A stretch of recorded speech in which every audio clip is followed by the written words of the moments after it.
Good morning students. இப்போ நம்ம பார்க்க போகிறது சென்டர் ஆஃப் மாஸ். நம்ம மாஸ்னால் நமக்கு தெரியும். இப்போ சென்டர் ஆஃப் மாஸ் ஒரு ஆப்ஜெக்ட் எடுத்துக்கிட்டோம்னா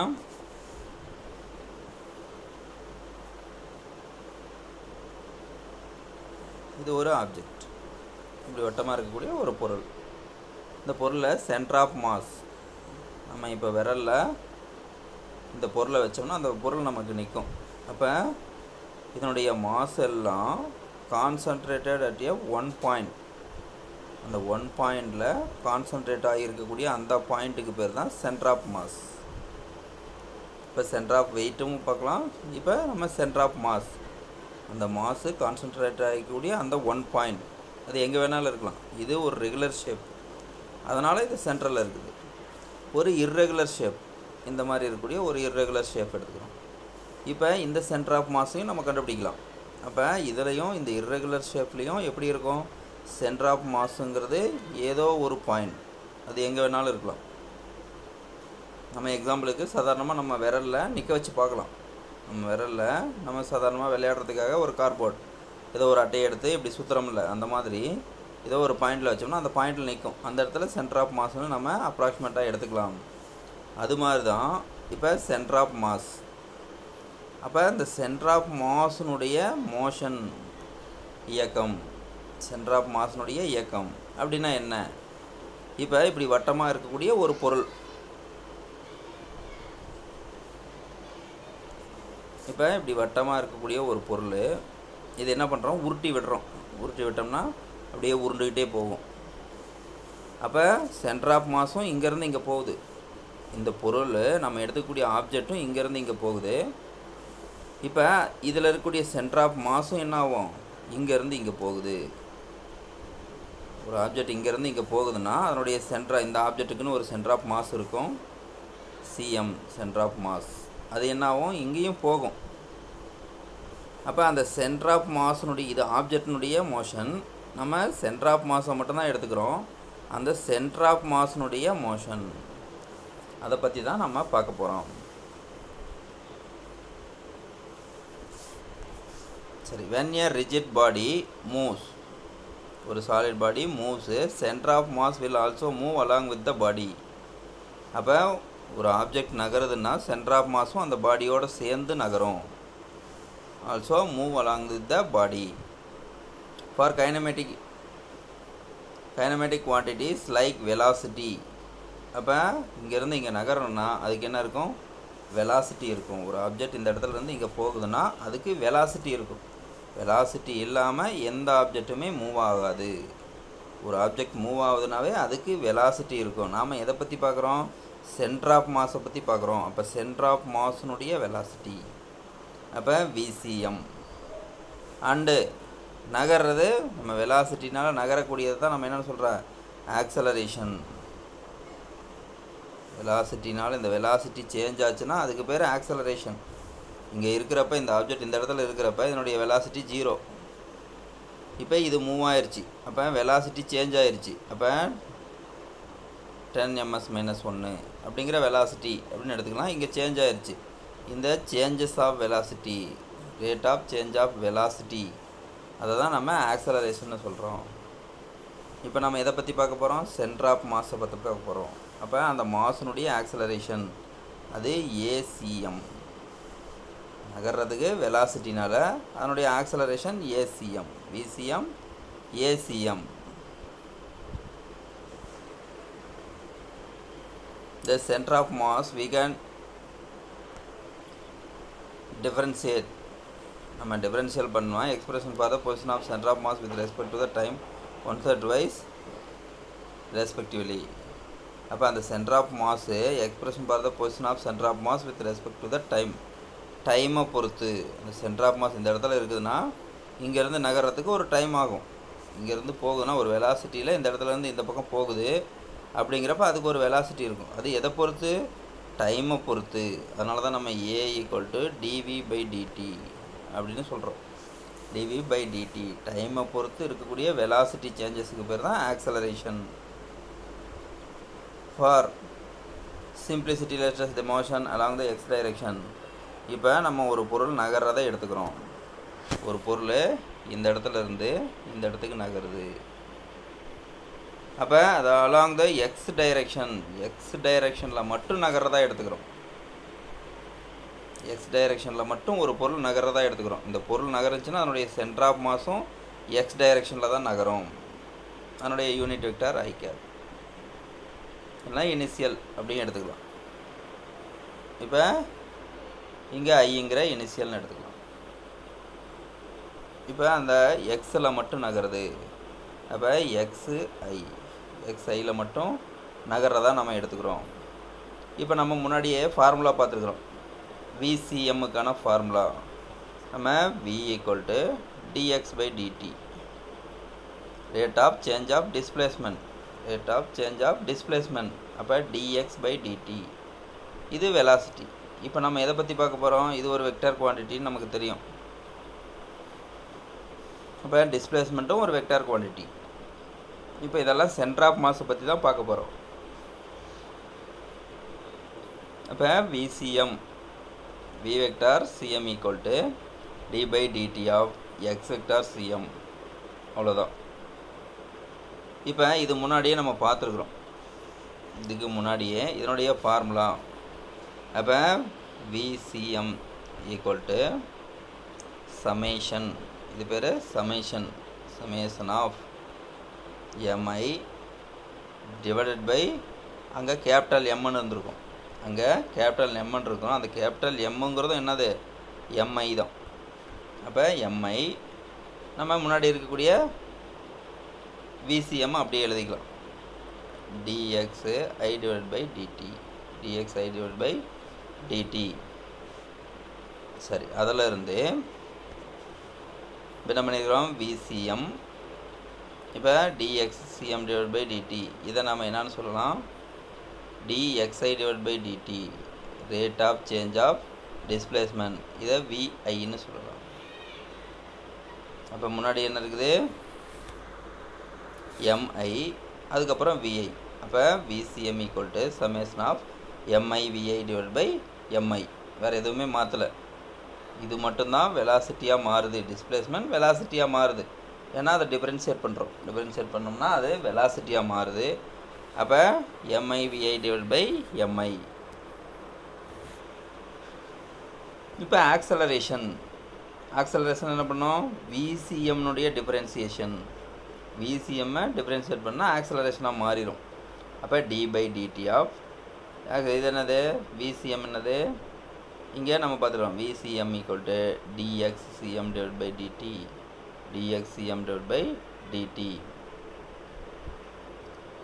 அப்போ dx/dt என்னென்னு எழுதலாம்? இங்கே விசிஎம், அது என்னென்னு எழுதலாம்? விசிஎம்னு எழுதலாம். அதுக்கப்புறம் டி முன்னாடி இருக்குது. அப்போ d/dt ஆஃப் விசிஎம். இப்போ வெலாசிட்டியினுடைய சேஞ்சஸை நாம் ஆக்சலரேஷன் எடுத்துக்கலாம்.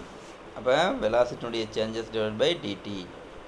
அப்போ மொத்தமாக எப்படி எழுதலாம்? ACM = சமேஷன் ஆஃப் MI, இங்கேயும் MI, இங்கே VI/dt என்ன இருக்குது? VI/dt value. VI/dt வேல்யூ நம்ம இதில் என்ன எடுத்துக்கலாம்? dV/dt ஆக்சலரேஷன் எடுத்துக்கலாம். அதை ஆக்சலரேஷன் எடுத்துக்கலாம். அப்போ AI.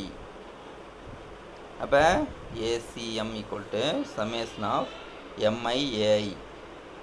மாஸுங்கிறது கான்ஸ்டன்ட், ஏங்கிறது ஒரு வெக்டர். அப்போ வெக்டர் ஃபார்மில் எடுத்துக்கிட்டோம்னா ஆக்சலரேஷன், சென்டர் ஆஃப் மாஸினுடைய ஆக்சலரேஷன் = சமேஷன் ஆஃப் MI/MI. இங்கே ஆக்சலரேஷனுங்கிறது vector.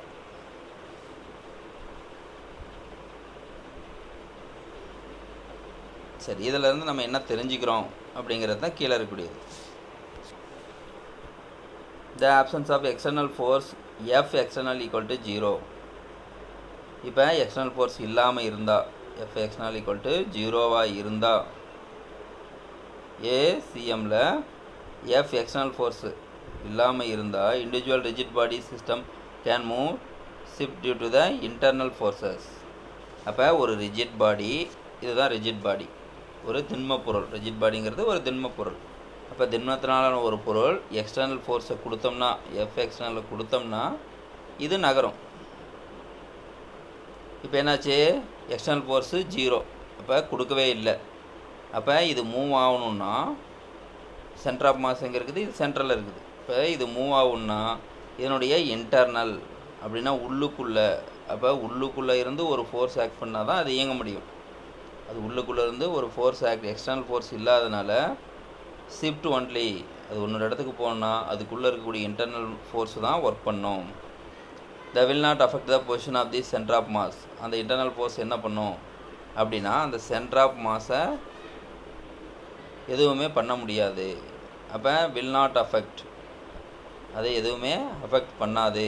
This means that centre of mass will be in a state rest uniform motion. இது எப்போ, நார்மலாக இது ரெஸ்ட்டில் இருக்கிறப்பையா இருக்கட்டும், இல்லை யூனிஃபார்ம் வெலாசிட்டி. இப்போ யூனிஃபார்ம் வெலாசிட்டியில் இருந்ததுன்னா ஒரே வெலாசிட்டியில் போகணும். 10 ms - 1 அந்த 10 ms - 1ங்கிற வேகத்திலேயே போயிட்டுருக்கணும். அப்படி போயிட்டு இருந்ததுன்னா அதனுடைய ஆக்சலரேஷன் 0. வெலாசிட்டி கான்ஸ்டண்ட்டாக இருந்ததுன்னா ஆக்சலரேஷன் 0. இப்போ யூனிஃபார்ம் வெலாசிட்டியில் போகுது, இப்போ வெலாசிட்டி கான்ஸ்டன்ட், அங்கே acceleration 0. The centre of mass will be in a state rest uniform motion, VCM will be 0 when center of mass at a rest or constant when the center of mass has uniform motion. Uniform motionல இருந்ததுனாலும் அங்கே acceleration 0. இப்போ velocity 0 R velocity கான்ஸ்டண்ட்டாக இருக்கும். அப்போ acceleration 0 இல்லைனா acceleration constant அப்படின்னு நம்ம எடுத்துக்கலாம். சரி, இந்த 5.7 ஈக்குவேஷன், 5.8 ஈக்குவேஷன், இந்த ஈக்குவேஷன் இது ரெண்டையும் நம்ம கம்பேர் பண்ணுறோம். ஈக்குவேஷன் 5.7 அதுக்கப்புறம் 5.8 அது ரெண்டையும் தான் நம்ம கம்பேர் பண்ணுறோம். இப்போ எக்ஸ்டர்னல் ஃபோர்ஸ் 0ன்னு சொல்லிட்டோம். நம்ம எக்ஸ்டர்னல் ஃபோர்ஸு 0, நமக்கு எக்ஸ்டர்னல் ஃபோர்ஸ் 0வாக இருக்கிறதுனால அப்போ அங்கே வெலாசிட்டி ஆக்சலரேஷன், எக்ஸ்டர்னல் ஃபோர்ஸ் 0, அப்போ வெலாசிட்டி 0. இப்போ 0 ஈக்குவல் டு சமேஷன் ஆஃப், அப்போ வெலாசிட்டி 0வாக இருந்ததுன்னா இங்கே ஆக்சலரேஷனும் 0. அப்போ 0 equal to summation of mi divided by mi equal to constant, அப்போ ஆக்சலரேஷன் ஈக்குவல் டு 0. இங்கே கான்ஸ்டண்ட்டாக இருந்ததுன்னா ஆக்சலரேஷன் 0, வெலாசிட்டி கான்ஸ்டண்ட்டாக இருந்தாலும் ஆக்சலரேஷன் 0, இல்லைனா நேரடியாக ஆக்சலரேஷன் 0ன்னு நம்ம எடுத்துக்கலாம். ஏன்னா கான்ஸ்டன்ட் வெலாசிட்டி, இன்னும் வெலாசிட்டி எக்ஸ்டர்னல் ஃபோர்ஸ் எதுவுமே இல்லை அப்படின்னா வெலாசிட்டி 0. வெலாசிட்டி 0வாக இருந்தாலும் டிஃபரன்ஷியேட்டில் ஆக்சலரேஷன் 0, வெலாசிட்டி கான்ஸ்டண்ட்டாக இருந்தாலும் ஆக்சலரேஷன் 0. அதை தான் இங்கே சொல்லியிருக்கிறாங்க. Maybe still move with the respectively velocities and acceleration due to the internal forces. அப்படி ஏதாவது நகரணும் அப்படின்னா அது இன்டர்னல் ஃபோர்ஸ்னால் மட்டும்தான் முடியும். இந்த ப்ரெசன்ஸ் ஆஃப் எக்ஸ்டர்னல் ஃபோர்ஸு, அப்போ எக்ஸ்டர்னல் ஃபோர்ஸ் 0வாக இல்லாமல் நாட் ஈக்குவல் டு 0வாக இருந்தால் centre of mass of the system will accelerate given by the following equation. அது எதை ஃபில் பண்ணும், இந்த ஈக்குவேஷன் எதை ஃபில் பண்ணும், சென்டர் ஆஃப் மாஸு எக்ஸ்டர்னல் ஃபோர்ஸ்னால் நகருது அப்படின்னா எஃப் நாட் ஈக்குவல் டு 0வாக இல்லாமல் இருந்தால் system will accelerate with the given following equation. அப்போ அங்கே ஆக்சலரேஷன் இருக்கும். 0வாக இல்லாமல் இருந்தால் ஆக்சலரேஷன் இருக்கும். அந்த acceleration F equal to ma. இதெல்லாம் கூட நம்ம விட்டுருவோம், இதை கம்பேர் பண்ணதில்லை. F equal to ma, F external force equal to, இதை தான் நம்ம என்னென்னு எழுதியிருப்போம், சமேஷன் mi-யை கேபிட்டல் எம்னு எழுதலாம், கேபிட்டல் எம். இப்போ எஃப் ஈக்குவல் டு ma, அப்போ கேபிட்டல் எம் ஆக்சலரேஷன் cm. அப்போ acm நமக்கு வேணும், acm மட்டும் வேணும்னா நமக்கு எஃப் எக்ஸ்டர்னல் டிவைட் பை எம்னு நம்ம எடுத்துக்கலாம். எப்போ F external force not equal to 0வாக இருந்தால் அதுக்கான ஃபார்முலா சமேஷன் xi acm அங்கே ஏற்கனவே பார்த்துருக்குறோம். அப்போ acm equal to summation of mi divide by mi, இங்கே ஐனுடைய வேல்யூவாக இருக்கிறப்ப acm. Equal to MA. இப்போ இதில் இருந்தும் நம்ம எடுத்துக்கலாம். இந்த கேபிட்டல் எம்மு கீழே சமேஷன் எம்ஏ கேபிட்டல் எம்னு எடுத்துக்கலாம். அப்போ எம்ஏ இப்படியும் எடுத்துக்கலாம். அப்போ இதை எஃப்எஸ் எக்ஸ்டர்னல் ஃபோர்ஸாக எடுத்துக்கிட்டோம்னா அதை வச்சு தான் இங்கே சொல்லியிருக்காங்க. SCM equal to F external force divide by M. நம்ம எஃப் ஈக்குவல் டு எம்ஏவை வச்சு நம்ம போட்டுக்கலாம். சரி, இதை வச்சு இருக்கக்கூடிய ஒரு சம், சிம்பிளாக இருக்கக்கூடிய ஒரு sum. Example 5.5. The man of mass 50 kg. ஒரு மேன், அவருடைய weight 50 kg, standing on one end of the boat. அப்போ ஒரு போட் இருக்குது, போட்டில் ஒரு 50 kg இருக்கக்கூடிய ஒரு man. Boat of a mass 300 kg floating at a still water. அப்போ என்ன பண்ணுது, 300 kg. இதனுடைய வெயிட் எவ்வளோன்னா 300 kg. இது எங்கே, அது தண்ணி மேலே இருக்குது, தண்ணி மேலே ஃப்ளோட்டிங் நகருது, தண்ணி மேலே போயிட்டுருக்குது, தண்ணி மேலே போயிட்டுருக்குது. இப்போ இது மேலே 50 kg வெயிட் இருக்கக்கூடிய ஒரு மனிதர், இங்கே 50 kg இருக்கக்கூடிய ஒரு மேன் இருக்கிறாரு. சரி, he walks towards the other end of the boat with constant velocity. அவர் இங்கேருந்து போட்னு ஒரு பக்கத்தில் இருந்து இன்னொரு பக்கத்துக்கு நகர்றார். இப்போ சென்டர் ஆஃப் மாஸுங்கிறது சென்ட்ரலில் இருக்கும். என்னுடைய இதில் சென்டர் ஆஃப் மாஸுங்கிறது அப்ராக்சிமேட்லி சென்ட்ரலில் இருக்கும். அப்போ அங்கே 2ms - 1ங்கிற ஒரு கான்ஸ்டன்ட் வெலாசிட்டியில் நகர்றாரு. Stationary observer on a land. இப்போ இதை என்ன பண்ணுறாரு, வெளியிலேருந்து ஒருத்தர் நின்றுட்டு பார்க்குறாரு. இவர் நகர்றத வெளியிலேருந்து ஒருத்தர் நின்றுட்டு பார்க்குறாரு. What be velocity of the boat. அப்போ அந்த போட் எவ்வளோ வெலாசிட்டியில் போகுது with respect to the stationary observer of the land. இவ்வளோ வேகத்தில் போகுது. இப்போ வெளியில் நின்று பார்க்குறவருக்கு அது எவ்வளோ வேகத்தில் போகுது, இங்கே மேலே நடந்து போயிட்டுருக்கிறவர் பார்க்குறப்ப அது எவ்வளோ வேகத்தில் போகுது. ரெண்டே கொஷின் தான். போட்டில் ஒருத்தர் நின்றுக்கிட்டு ஒரு கான்ஸ்டன்ட் வெலாசிட்டியில் போட்டில் நடந்த இந்த எண்ட்லேருந்து அந்த எண்டுக்கு போகிறாரு. இன்னொருத்தர் என்ன பண்ணார், இங்கே வெளியில் லேண்டில் நின்றுக்கிட்டு பார்க்குறாரு, கரையில் நின்றுக்கிட்டு அதை பார்க்குறாரு. இப்போ கரையில் நிற்கிறவரை பொறுத்து ரெஸ்பெக்ட் டு இவரை பொறுத்து போட்டினுடைய வெலாசிட்டி, போட்டில் நடக்கிறவரை பொறுத்து போட்டினுடைய வெலாசிட்டி, இது ரெண்டும் தான் கண்டுபிடிக்கணும். நமக்கு முன்னாடியே ஃபார்முலா தெரியும்.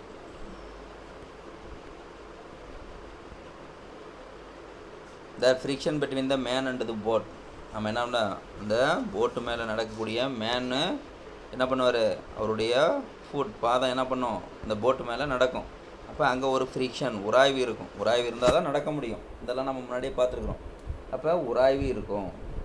அந்த உராய்வை நம்ம கணக்கில் எடுத்துக்கணும். ஆனால் வாட்டர் மேலே ஃப்ளோட்டிங் ஆகக்கூடிய அந்த போட்டு அதனுடைய ஃப்ரிக்ஷனை நம்ம கணக்கில் எடுத்துக்கக்கூடாது அப்படிங்கிறத அவங்களே சொல்லிட்டாங்க. சரி, இப்போ நமக்கு என்னெல்லாம் தெரியும்னு பாரு. மாஸ் ஆஃப் தி மேனுடைய வெயிட் தெரியும். Mass of the boat m2 300 kg with respect to the stationary அப்சர்வரை பொறுத்து the man move with the velocity v1 2ms - 1. ஆனால் v2 எவ்வளோன்னு நமக்கு தெரியாது. v2 எவ்வளோன்னு நமக்கு தெரியாது. இப்போ அதை தான் கண்டுபிடிக்கணும்.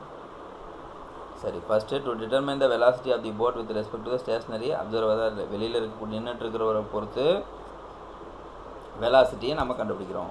வெளியில் இருக்கிறவரை பொறுத்து வெலாசிட்டியை கண்டுபிடிக்கிறோம். External force acting on the system the man and boat due to the friction with and internal force on the boat man system. அப்போ அந்த போட்டுக்குள்ளேயே நடக்கிறதுனால அதனுடைய மூவிங் எதனால் இருக்குது, இன்டர்னல். வெளியிலேருந்து எக்ஸ்டர்னல் ஃபோர்ஸ் வரல, உள்ளுக்குள்ளேயே தான் நடக்குது. அப்போ அது இன்டர்னல் ஃபோர்ஸு. இந்த போட்மேன் சிஸ்டம், அந்த போட்டு மேன் இருக்கக்கூடிய ஒரு சிஸ்டத்தில் அந்த போட்டே எடுத்துக்கிட்டோம்னா போட்டுக்குள்ளே தான் அவர் நிற்கிறாரு. அப்போ போட்டுங்கிறது மட்டும்தான் நமக்கு ஒரு சிஸ்டம். அந்த போட்மேன் சிஸ்டத்தில் இங்கே இன்டர்னல் ஃபோர்ஸ் மட்டும்தான் ஆக்ட் பண்ணுது. Velocity of the centre of mass is 0. அப்போ hence the velocity of the centre of mass is 0. அப்போ சென்டர் ஆஃப் மாஸுங்கிறது அங்கே 0. ஏன்னா கான்ஸ்டன்ட் வெலாசிட்டி, அங்கே ஆக்சலரேஷன் 0, அது சென்டர் ஆஃப் மாஸுங்கிறது 0வாக இருக்கும். அப்போ வெலாசிட்டி, சென்டர் ஆஃப் மாஸுடைய வெலாசிட்டி அங்கே 0. சரி, நம்ம ஃபார்முலாவுக்கு வந்துடும். 0 equal to summation m IVI divided by MI. இது ஃபார்முலா. இதனுடைய அப்ரிவேஷன். இதை தான் நம்ம எப்படி எழுதலாம் அப்படின்னா முன்னாடியே பார்த்துருக்குறோம். M1V1 + M2V2 divide by M1 + M2. M1 + M2 அப்படிங்கிற ஃபார்முலா முன்னாடியே இருக்குது. இப்போ 0 = M1V1 + M2V2 M1V1 நம்ம என்ன பண்ணலாம், கிராஸ் மல்டிப்ளை பண்ணலாம். கிராஸ் மல்டிப்ளை பண்ணுறப்ப 0வால் மல்டிப்ளை பண்ணுறப்ப அதுவும் 0 ஆயிரும். மேலே என்ன இருக்கும், M1V1 = M2V2. இப்போ இந்த பக்கம் வந்துச்சுன்னா -M2V2 = M1V1. நமக்கு V2 தான் வேணும். அப்போ மைனஸே இந்த பக்கம் கொண்டு வந்துடலாம், ஏன்னா இதை மைனஸ் ஆக்கியிருக்கலாம். இப்போ M2V2 = -M1V1. இப்போ V2 மட்டும் வேணும்னா டிவைடட் பை M2. இப்போ இதுக்கெல்லாம் வேல்யூ நமக்கு தெரியும். இதுக்கான வேல்யூ நமக்கு தெரியும். இப்போ V2 = M1 -M1 / M2 × V1. M1 mass of the man, அது 50. போட்னுடைய மாஸ் 300, அது M2 இன்ட்டு அதனுடைய கான்ஸ்டன்ட் வெலாசிட்டி எவ்வளோ, 2. அப்போ -100 / V2 = -0.33 ms - 1. 33 ms - 1. இதில் ஒரு மைனஸ். அப்போ இதில் ஒரு மைனஸ். அப்போ V1க்கு ஆப்போசிட்டாக இருக்குது. அப்போ ஒரு மனிதர் இப்படி நடந்து போகிறாரு, ஆனால் போட்டு எப்படி போகுது அப்படின்னா இப்படி போகுது. அதுதான் மைனஸ்.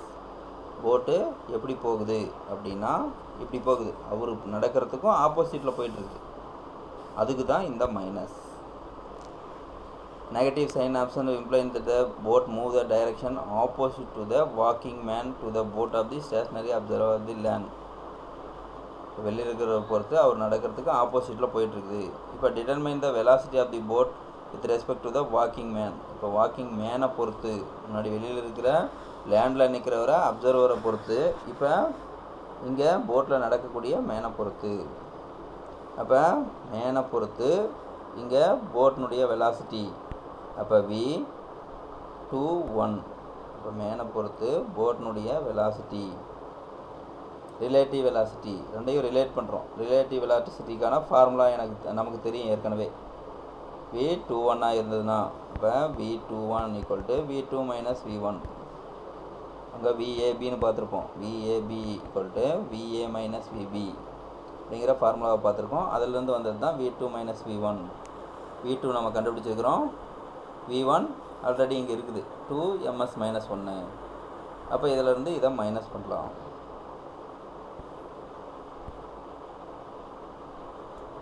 இதிலேருந்து இதை மைனஸ் பண்ணோம்னா V21 respectively velocity of the boat respect to the walking man. இப்போ V21 = -3.32 - 2.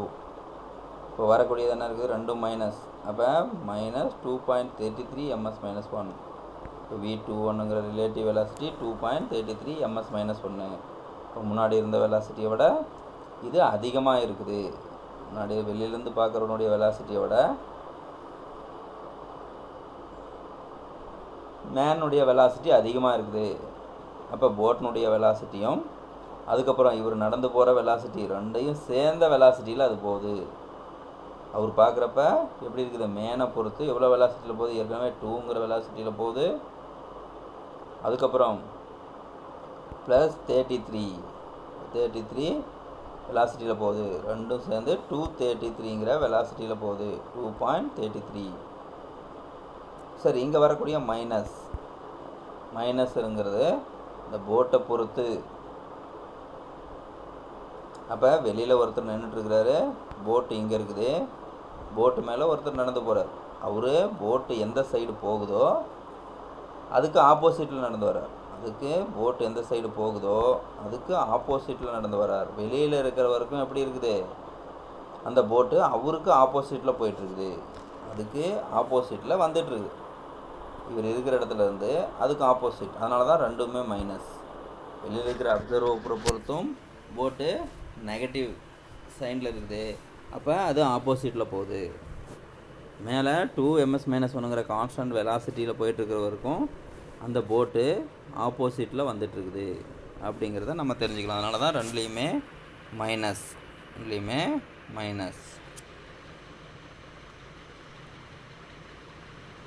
சரி, இதிலேருந்து நம்ம என்ன தெரிஞ்சுக்கிறோம்? The magnitude of the relative velocity of the boat with respect to the walking man greater than the magnitude of the relative velocity of the boat respect to the stationary observer. அப்போ ஒன்று கம்மியாக இருக்குது, இன்னொன்று அதிகமாக இருக்குது. லேண்டை பொறுத்து இருக்கிறப்ப அது கம்மியாக இருக்குது, மேனை பொறுத்து இருக்கிறப்ப அது அதிகமாக இருக்குது அப்படிங்கிறத நம்ம தெரிஞ்சுக்கலாம். அங்கே இருந்து என்ன சொல்லியிருக்கிறாங்கிறத நோட் பண்ணக்கூடியது தான் இது. நெகட்டிவ் சைன் இந்த to answer located the opposite direction. அதில் வரக்கூடிய நெகட்டிவ் முன்னாடியே சொன்னேன், அதில் இருக்கக்கூடிய நெகட்டிவ் ரெண்டும் நடக்கிறதுக்கு ஆப்போசிட்டாக இருக்குது, அப்சர்வருக்கும் ஆப்போசிட்டாக இருக்குது. அங்கே போட்டில் நடக்கக்கூடிய அந்த மேனுக்கும் ஆப்போசிட்டாக இருக்குது அப்படிங்கிறத நம்ம தெரிஞ்சுக்கலாம். அப்படிங்கிறது தான் இங்கே கொடுத்துருக்காங்க. சரி,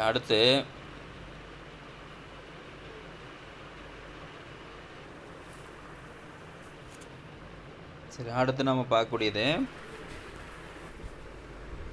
சென்டர் ஆஃப் மாஸ்னுடைய எக்ஸ்ப்ளோஷனுங்கிறது வெடிக்கக்கூடியது. எக்ஸ்ப்ளோஷன் அப்படின்னா வெடித்து வெளியில் வரக்கூடியது. அப்போ சென்டர் ஆஃப் மாஸ்னுடைய எக்ஸ்ப்ளோஷன்.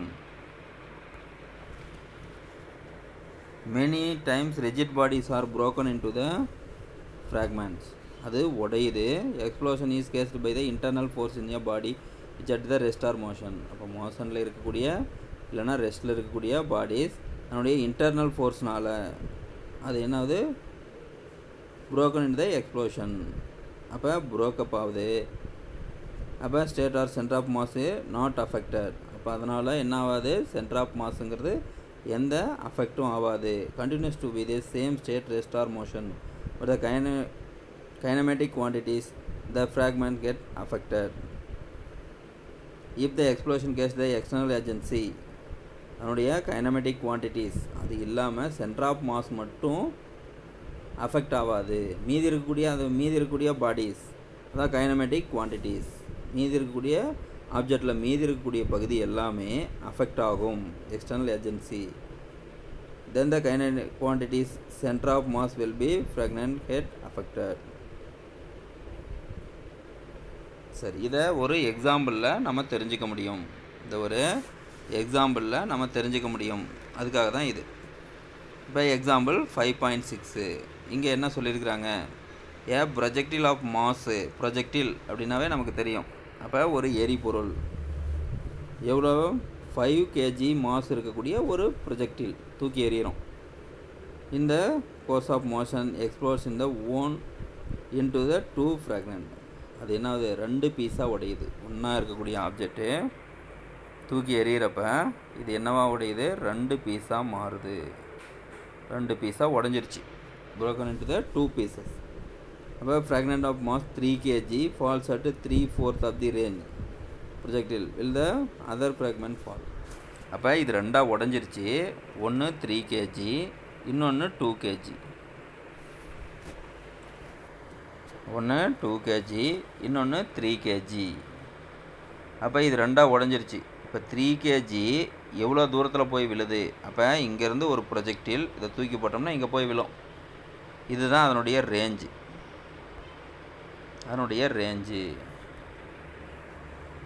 எவ்வளோ தூரத்தில் போய் விழுது, அதனுடைய ரேஞ்ச் எவ்வளோ இருக்கணும் அப்படின்னா அதில் இருந்து அதனுடைய ரேஞ்ச் இங்கே போய் விழுந்திருக்கும். அப்போ அதனுடைய ரேஞ்சுங்கிறது R. இதுக்கப்புறம் இங்கே ஒரு பீஸ் விழுது, இன்னொரு பீஸ் இங்கே போய் விழுது. இதனுடைய டிஸ்டன்ஸு D. எவ்வளோ டிஸ்டன்ஸில் அதிலிருந்து எவ்வளோ தூரத்தில் போய் விழுதுன்னா அதனுடைய வெயிட் கம்மி, அதனுடைய மாசு கம்மியாக இருக்குது. அது 2 kg. அப்போ 2 kgங்கிறதுனால இது தூரமாக போய் விழுது. எவ்வளோ, அங்கேருந்து டிங்கிற டிஸ்டன்ஸில் போய் விழுது. அதை இந்த படத்தை பார்த்தோம்னா நமக்கு தெரியும். இப்போ where will the other fragment fall. இது எவ்வளோ தூரத்தில் போய் விழுது, அதனுடைய ரேஞ்சை கம்பேர் பண்ணி இது எவ்வளோ தூரத்தில் விழுது அப்படிங்கிறத கண்டுபிடிக்கணும். சரி, இந்த படத்தை பார்த்தோம்னா நமக்கு நல்லா தெரியும். The explosion in the zone without any external influence. After the explosion, the center of mass of the projectile will continue the complete parabolic path. அது ஒரு பரவளையமாக தான் இருக்கும். Through the fragment not following the same parabolic path. அப்போ ரெண்டும் வெடித்து செதறிச்சுன்னா என்ன ஆகும் அப்படின்னா பரபோலிக் பாத் அது பரவளையமாக தான் போய் விழும், ஆனால் ஒரே இடத்துல விழாது. fall on the ground. Center of mass is at the distance r உடைய range r from the projectile in the shown in the diagram. அந்த படத்துலையும் நம்ம பார்க்கலாம். இதில் இருந்து இது வரைக்கும் இருக்கக்கூடிய இந்த சென்ட்ரா ரேஞ்சுங்கிறது r. அப்போ ஃபஸ்ட்டு 3 kgங்கிற மாசு எவ்வளோ தூரத்தில் விழுது அப்படின்னு அவங்களே சொல்லிக்கிறாங்க. அப்போ அந்த r எவ்வளோ ரேஞ்சோ அதில் 3 மடங்கு. அப்போ நம்ம சொல்கிறோம்ல முக்கால் பகுதி, அந்த ரேஞ்சில் முக்கால் பகுதி போய் விழுது. அப்போ 3/4 r தூரத்தில் ஒரு ஆப்ஜெக்ட் எவ்வளோ தூரத்தில் போய் விழுது, 3/4 rங்கிற டிஸ்டன்ஸில் போய் விழுது. அப்போ இன்னும் எவ்வளோ இருக்குது, ஆரில் ஒரு பகுதி மட்டும்தான் இருக்குது. அப்போ 1/4 r, இன்னொரு பகுதி 1/4 r மட்டும் அங்கே இருக்கும். இப்போ அந்த ஆர்லேருந்து எவ்வளோ டிஸ்டன்ஸில் போய் விழுது, 2 kgங்கிற மாசுனா டிங்கிற டிஸ்டன்ஸ்னு நம்ம எடுத்துக்கிறோன்னு சொல்லியிருக்கிறேன். அப்போ இங்கே ரெண்டையும் சேர்த்துனது r, அந்த பக்கம் போணுச்சுன்னா d.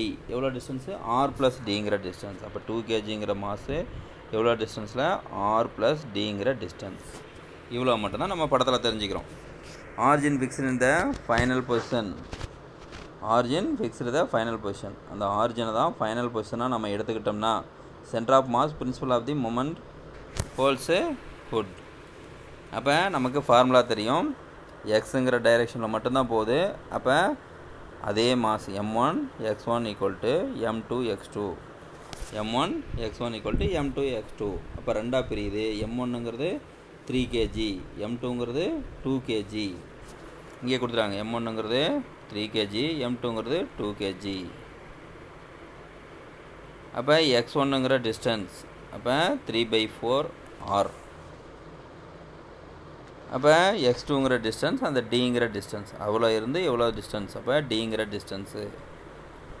அப்போ x1ங்கிறது இந்த ஆர்லேருந்து 1/4 r, இது 3 kg இந்த இடத்துல போய் விழுது. அப்போ மீதி இருக்கக்கூடிய டிஸ்டன்ஸ் எவ்வளோ, 1/4 r, அதுதான் x1. இந்த x2ங்கிறது d, இந்த டிஸ்டன்ஸு இந்த ஆர்லேருந்து இந்த 3 kg வரைக்கும் இருக்கக்கூடிய டிஸ்டன்ஸ் அது x1, இது d. இப்போ இதிலேருந்து இது எவ்வளோ தூரத்தில் இருக்குது, x1 + dங்கிற டிஸ்டன்ஸில் இருக்குது. சரி, இப்போ நமக்கு ஃபார்முலா f1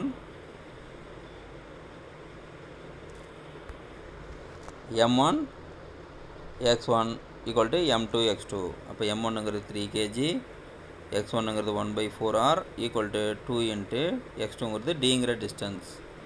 அப்போ d = இந்த 2வை கிராஸ் மல்டிபிள் பண்ணால் 3/8 r அப்படின்னு வந்துடும்.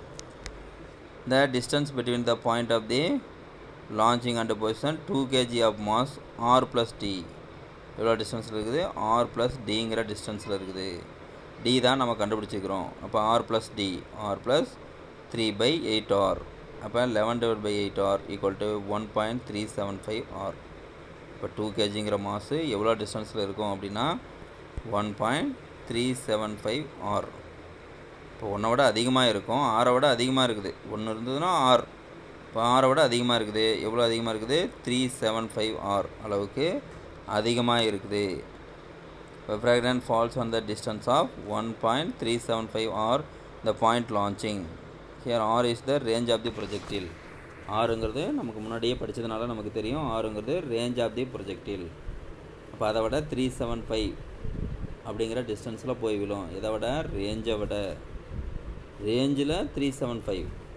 அப்போ மொத்தமாக எவ்வளோ போகுது, 1.375ங்கிற அந்த டிஸ்டன்ஸில் போய் அந்த 2 kgங்கிற மாசு விழுது அப்படிங்கிறத நம்ம தெரிஞ்சுக்கலாம். சரி, அடுத்து வரைக்கூடியது டார்க் அண்டு ஆங்குலர் மொமெண்டம். டார்க்குங்கிறதெல்லாம் நமக்கு தெரியும், ஆங்குலர் மொமெண்டம் அதுவும் முன்னாடியே நம்ம கொஞ்சம் கொஞ்சம் தெரிஞ்சிருக்கிறோம். டார்க் அப்படிங்கிறது ஒரு விசை, டார்க்குங்கிறதும் ஒரு ஃபோர்ஸு தான். நார்மலாக இருக்கக்கூடிய ஃபோர்ஸிலேருந்து டார்க்குங்கிறது மாறி வரக்கூடியது, ஒரு திருப்பு விசை. நேரக்கூடியாக போகக்கூடிய விசைங்கிறது ஃபோர்ஸு, இது திருப்பு விசை. அதனால் நம்ம டார்க்குன்னு சொல்கிறோம். திருப்பு விசை அப்படிங்கிறதுனால நம்ம அதை டார்க்குன்னு சொல்கிறோம். அதுக்கப்புறம் ஆங்குலர் மொமெண்டம். லீனியர் மொமெண்டம் அப்படின்னா ஒரு நேர்கோட்டில் போச்சுன்னா அது லீனியர் மொமெண்டம். இப்படி போச்சுன்னா அது லீனியர் மொமெண்டம். நேராக போச்சுன்னா லீனியர் மொமெண்டம். இப்படி வட்டப்பாதையில் சுற்றுச்சுன்னா அப்போ ஆங்கிள் வந்துடும், ரேடியஸை பொறுத்து ஆங்கிள் வந்துடும். அப்போ இது angular momentum. Linear momentum, angular momentum. இப்போ நம்ம பார்க்கக்கூடியது ஆங்குலர் மொமெண்டம். அப்போ இதை இந்த இடத்துலேருந்து இந்த இடத்துக்கு வருதுன்னா அப்போ இது ஒரு ஃபோர்ஸு கொடுக்கணும். இப்போ இந்த இடத்துலேருந்து இங்கே வருது, இந்த இடத்துல இருக்கக்கூடிய ஆப்ஜெக்ட்டு இந்த இடத்துக்கு வருது. அப்போ இதை திருப்பணும். அப்போ இதுக்கு ஒரு திருப்பு விசை ஏற்படுது. அதுதான் டவ்வுங்கிற திருப்பு விசை, டவ்வுங்கிற டார்க்குங்கிற திருப்பு விசை. அதுக்கப்புறம் ஆங்குலர் மொமெண்டம். இதை பற்றி தான் அடுத்து நம்ம நெக்ஸ்ட் கிளாஸில் பார்க்க போகிறோம்.